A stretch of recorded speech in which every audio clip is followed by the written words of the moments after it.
El camino de los desaparecidos, canibalismo. Aún recuerdo la tarde de ese viernes, cuando llegó un hombre misterioso a rentar una pequeña casa sobre la calle donde vivo.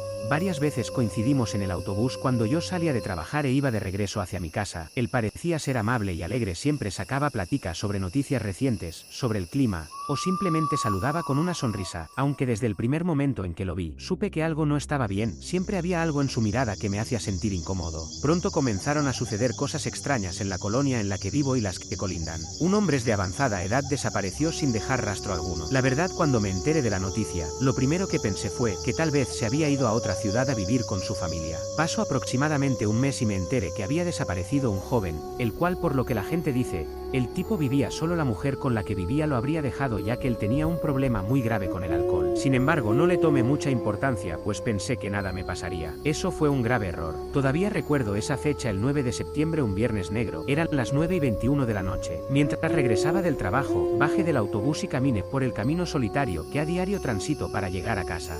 El lugar, como de costumbre, a esa hora estaba oscuro y silencioso. Es un camino lleno de tierra y piedras, rodeado de monte y árboles en ambos lados. De repente sentí que alguien me seguía. Me invadió el miedo. Pensé que tal vez intentarían asaltarme, así que decidí voltear a ver quién era. Pero para mi sorpresa no había nadie detrás de mí. Me sentí aliviado. Cuando volteé a ver de nuevo hacia el frente para seguir mi camino, solo sentí un golpe fuerte en la cabeza y caí inconsciente. Al despertar, me encontraba atado de manos y pies dentro de una cabaña. A mi alrededor vi ropa y zapatos de personas tiradas en el suelo, una estufa, una mesa, parecía ser una cocina.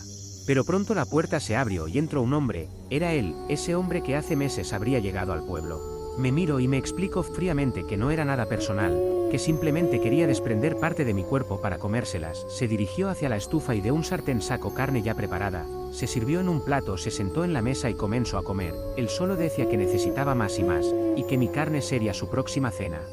También me dijo que la primera vez que probó la carne humana fue por venganza. Una persona le hizo un daño irreparable en su pasado. Durante su venganza, fue tanto su odio hacia esa persona que cortó una parte de su cuerpo ya sin vida, la cocinó, para luego comerse la carne. Me sentí aterrado, desesperado, por escapar de ese horror. No podía creer lo que me estaba pasando. Pasaron muchas cosas por mi mente.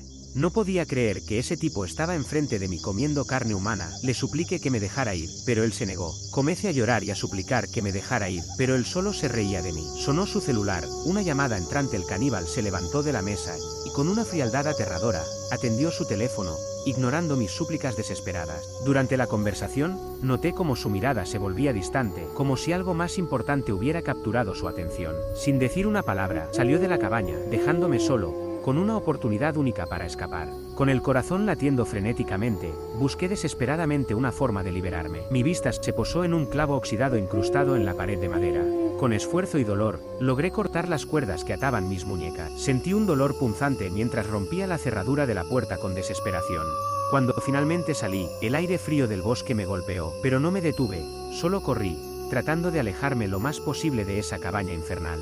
El bosque oscuro se cerraba a mi alrededor, y la adrenalina mantenía mis piernas en movimiento. Sin embargo, de repente, un dolor insoportable atravesó mi pierna derecha. Grité de dolor y caí al suelo.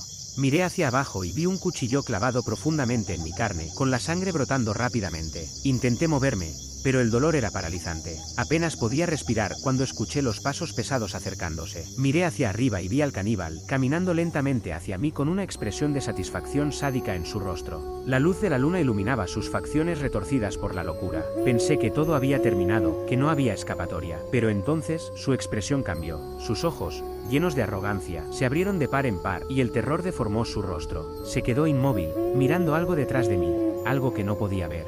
Aunque el miedo me consumía, giré la cabeza lentamente para mirar hacia lo que él veía. No había nada, solo oscuridad. El caníbal retrocedió, su cuerpo temblando de miedo. No podía comprender lo que estaba sucediendo, pero el horror en sus ojos era palpable. Antes de que pudiera entenderlo, un dolor intenso recorrió mi cuerpo, y la visión se desvaneció mientras perdía el conocimiento. Cuando desperté, estaba en una cama de hospital, con las luces blancas cegándome momentáneamente. Me sentía débil, pero estaba vivo. Una enfermera entró en la habitación, me habló suavemente, diciéndome que había sido encontrado en el bosque, desangrándome, pero que había tenido suerte de sobrevivir. Pasaron los días, y mientras me recuperaba, intenté explicar a las autoridades lo que había sucedido.